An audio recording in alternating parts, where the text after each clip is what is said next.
Knows that I'm not very good at preparing things Bullshit. unless it's like a frozen pizza or something like that for myself. So here we go. I've got a speech in my pocket here. That's my bus pass. That's my library card. Oh, here it is.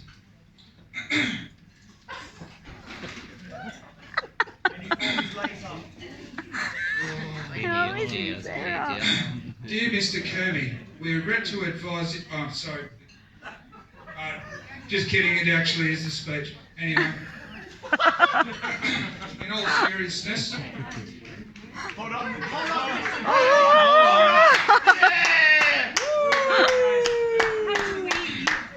Hurry up, man. Look. It's not a 5-second job we miss. Hurry up, man. I've got to go.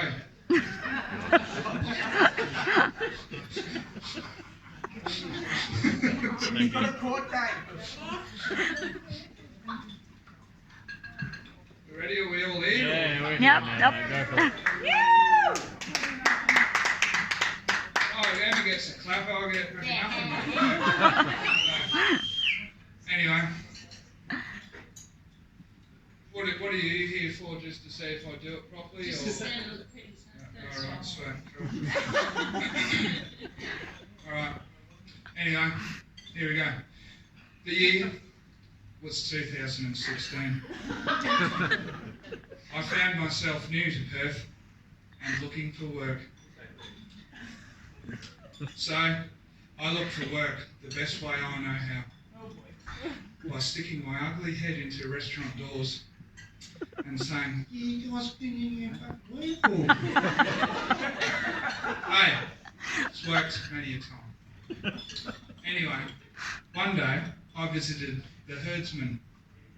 You guys might know it. It's in Herdsman, which, unbeknownst to me at the time, is part of a large group called ALH, which own about 47 million pubs around Australia. The reason I've mentioned that the Herdsman is owned by ALH is because of the fact that when you hand in a resume at one of these venues, even if they aren't looking for someone, at that time, the manager or the head chef can post your resume on their little ALH little bulletin board thing, and any of the other managers and head chefs at the other 46,999,999 venues around Australia can access it and contact you. As it happened, the herdsmen weren't looking for anyone.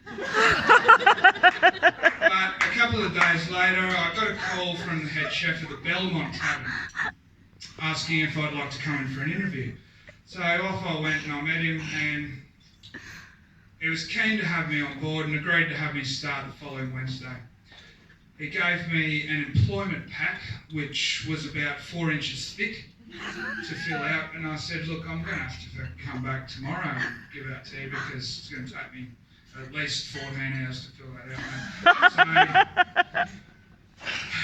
So, brought it, with the intention of bringing it back the following day so they could hook me into the fucking ALH mainframe or whatever, and no sooner had I gone home, brought it home, gone home, laid down on my bed, or opened a packet of chips, that I got a phone call from another ALH venue. This is your mate, Chris. Also asking if I'd like a job. Didn't I just feel like the prettiest girl at the dance? So, this venue was the St George Hotel at Inaloo. And look, I was living in Chewett Hill at the time and I didn't have a car, so it made sense for me to take the job at Inaloo instead of the one at Belmont, which was 14 k's away at the time. So I had to call the guy at the Belmont and say, look mate, there's someone else and it's over.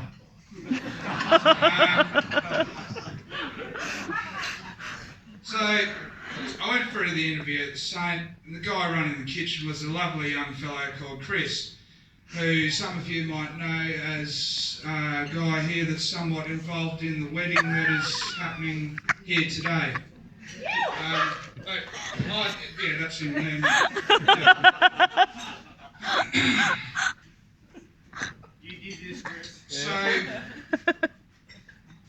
I was employed by Chris at Saint and all was well. However, I couldn't help but feel a little bit apprehensive by the fact that at some point between the interview with Chris and my first day of work, which was a couple of days later, Chris had damaged his leg, had come into work in a moon boot with the full intention of doing his duties as a head chef on my first day in a moon boot. I thought, okay, that must be just how they do things over in WA. Anyway, gradually he started to tell me a little bit about his situation and his past, and I thought to myself, wow, this guy just fucking never shuts up, mate.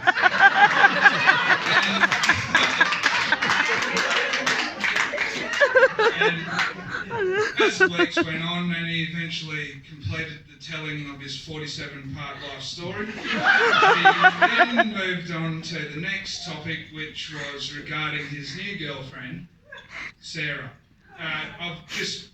This is in 2016, okay? When they met, he invited to his house, which she immediately and thoroughly cleaned, and just never left. I responded by saying, wow, that moved pretty fast, to which he responded, yeah, she did the dishes, the floors and the laundry in about an hour. And I thought to myself, that girl sounds like a keeper. The next chapter of Chris's story told the story of his two beautiful daughters, who, this is also back in 2016, so I only had two back then, who incidentally were the ones responsible for his leg injury, a tragic bouncing castle accident. Another story that is deeply imprinted in my brain. Anyway, the Saint was a busy venue. Chris was then and still is now a bloody hard worker. And he and I spent so much time at work at the Saint getting our asses handed to us that those initial months were just such a blur at times. I'm not really sure at what point we had become good mates. I just know I woke up one day and realised me and Chris are mates. Maybe it was because he had stuff he wanted to get off his chest and I listened, or maybe it's because he just realised that I'm a fucking legend. I don't know. Anyway, I just got eventually entrusted into his little circle, which obviously included Sarah and his daughters, and unfortunately by default Sarah's brother Matthew. I can't really do anything about it, to be honest. If you don't be nice to me, it's upset. So.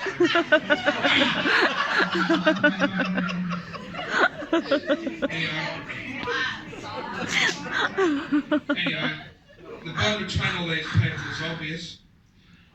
But the weight of seeing a bond like this didn't really hit me until a while later, after I'd grown up a bit. To be perfectly honest with you, at the time, the thing I really took from it was the fact that this guy here had his life on track. And feelings like this would really hit home when I would see Chris, Sarah and his girls together, even if it was just for a minute. I'm not from a huge family, so when I saw the four of them together, the family vibe I got from them was one that was, to me, just wholesome.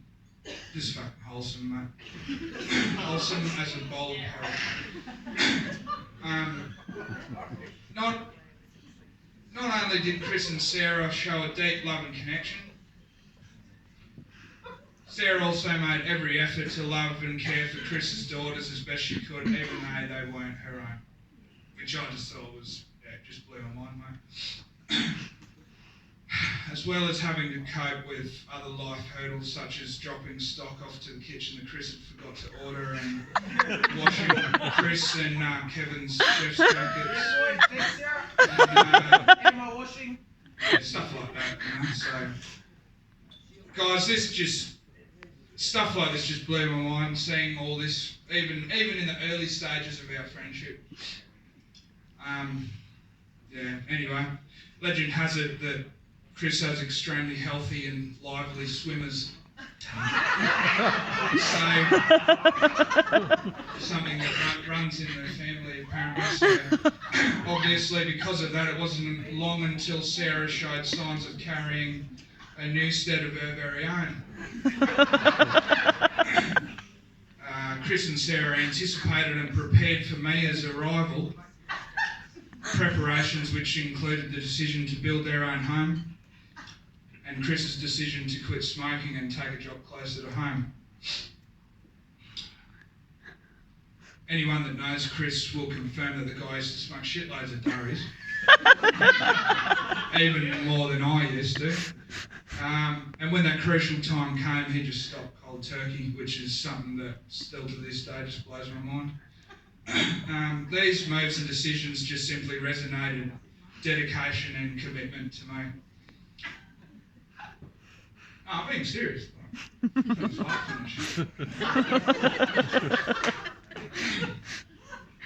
Anyway, another decision that at the time Chris claimed to be part of the bigger picture was his decision to buy a motorbike.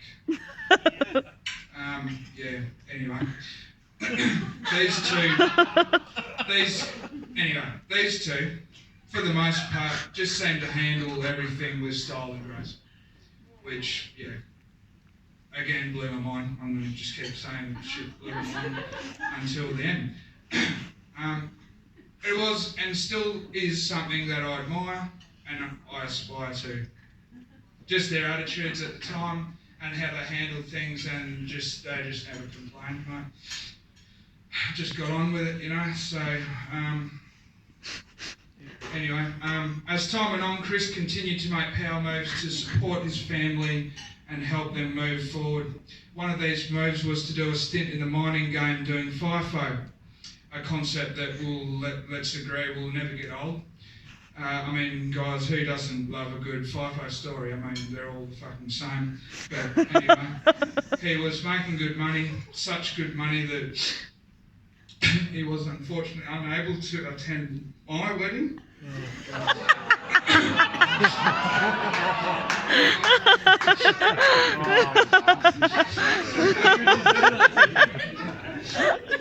Sarah and Mia, on the other hand, were able to get their shit together and join Emma and I for our special day. Mia was running around like a dickhead having fun and annoying everyone like she does, and Sarah for some reason wasn't drinking that day, despite the fact it was a wedding. And after I asked her about 17 times what she'd like to drink, she very passive-aggressively whispered to me that she was indeed carrying another Newstead to her coal-stained FIFO working partner, Chris. And I thought to myself, fuck me, mate, like, how selfish can you get? Trying to upstage me and have a special day with news of baby joy.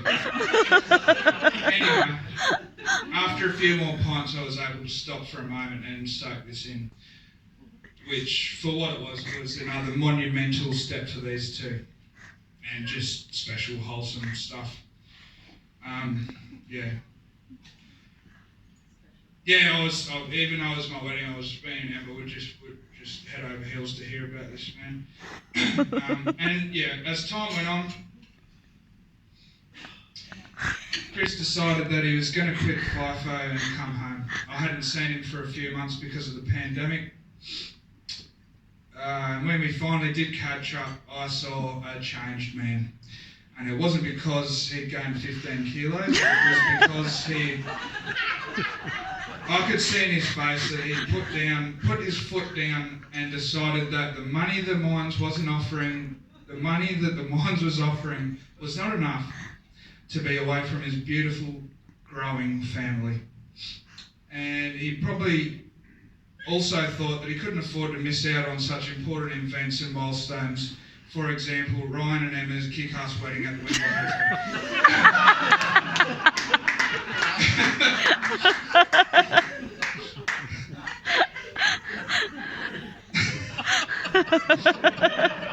Anyway, once Chris got back from the mines, it was at this point that we all, Emma, my wife Emma, Chris, Sarah, the kids, we all began spending a lot more time together.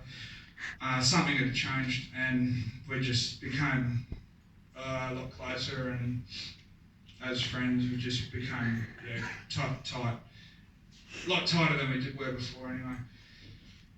Emma and I had also grown up a lot, and now we were able to look at Chris and Sarah's relationship, their situation and their gorgeous family, and really just appreciate it for what it was and is, a place and a thing of love and joy. Chris is a great chef and has managed to avoid succumbing to the negative effects of the hospitality industry, something that I didn't manage to avoid. I got through it, but I didn't manage to. Yeah, it's tough, mate. And he puts passion into everything he does, whether it's at work or on the golf course. Sarah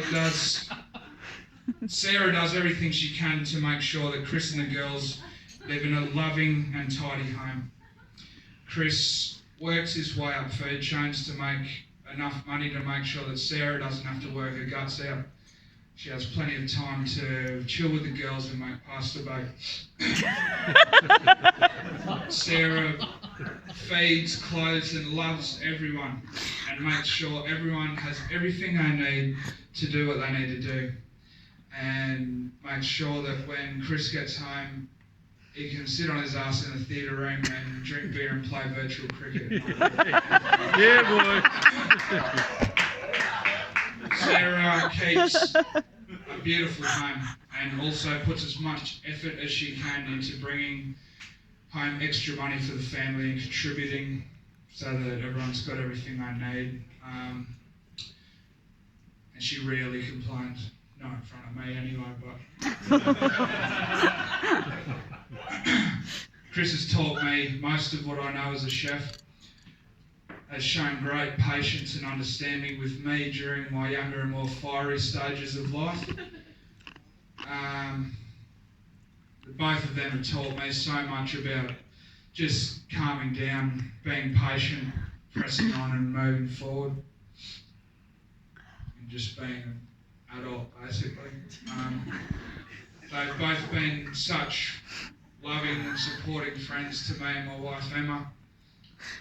No matter what fucking stupid dramas we were having at the time or whatever, man. Life gets hard. It gets complicated. Stuff like COVID and other weird stuff like fucking Trump or whatever. You know, all that stuff keeps happening every day. Makes it hard for us to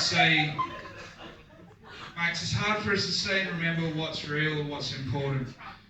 But when I see Chris and Sarah and the girls together, that to me, stuff like that, this is what's real and this is what's important. Being around people you love and care about, and having that person you can sit on the couch with and call babe, tell them you love them and wait for their response.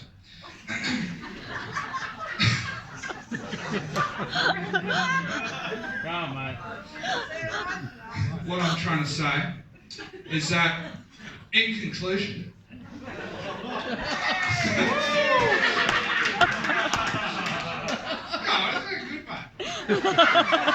what I'm trying to say is that if I hadn't taken that job at the Belmont, I wouldn't have met these lovely people. And the fact that Chris was working in a fucking moon boot the day I started is just testament to his integrity and dedication to this girl and the rest of his family. Seeing the couple that we're celebrating here today belong together, and seeing them together and watching what they've done and how they've grown together is an inspiration, I know, to my wife and I. And I hope everybody else, if you've got half a brain. And we're proud to be their mates, and we're so proud to be part of this special day. And I'd just like to put a little side note onto that. What a wonderful wedding. This is wicked. So I'd like to say thank you to Shelley as well. and whoever else was involved in the organising of this, because it's really, really, really, really nice wedding. Thank you. Thank you. Chris and Sarah. And that's the speeches